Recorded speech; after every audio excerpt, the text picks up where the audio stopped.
For the past few months, I've been working on installing a subfloor, running boards and a roof rack on our van.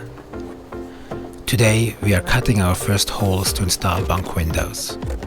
Installing bunk windows not only brings more natural light into the back of our van, but also enhances the ventilation system of our rig.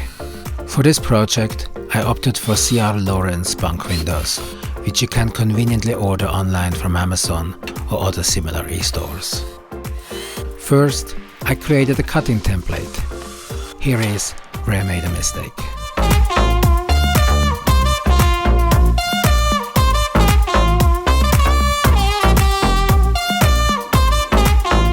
I had to cut a section of the window's vertical ribs to make room for the windows. Make sure you cut enough to accommodate the window frame. Take caution not to cut into the van's wall. Only the ribs should be cut.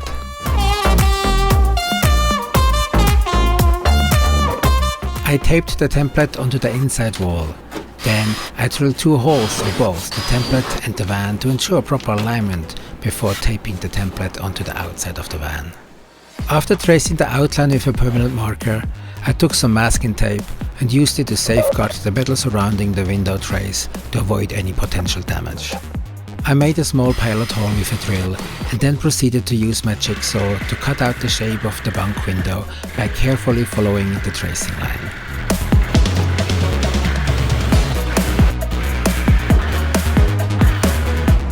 To minimize the shaking of the metal that was already cut, I secured the cutout piece in place using masking tape.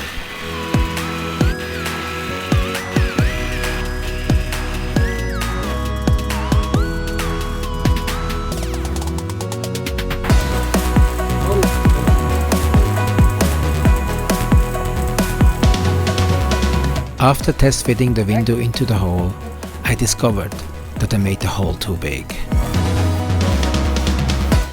Having learned from my earlier mistake, I opted to use the window itself to make the template for the bunk window on the driver's side. This time around, it was a success. You see here, this big gap. Somehow I have to fix it. Way too big. So let's see. Let's cut this way and see if it's better.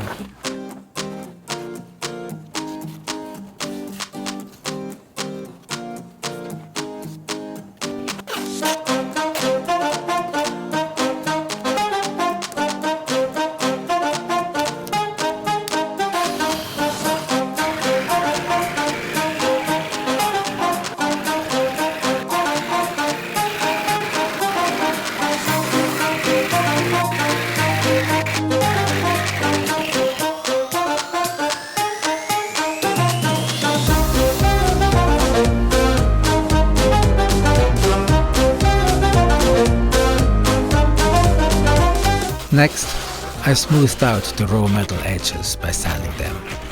To protect the newly exposed metal, I applied a coat of Rust-Oleum protective enamel and let it dry overnight.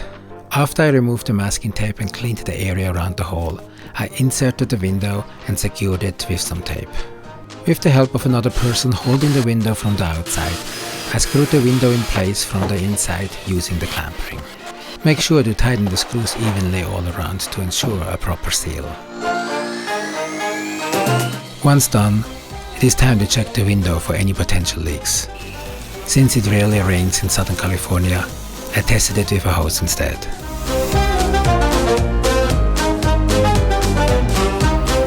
Finally, I attached the removable screen to keep insects out and tested the sliding mechanism of the window.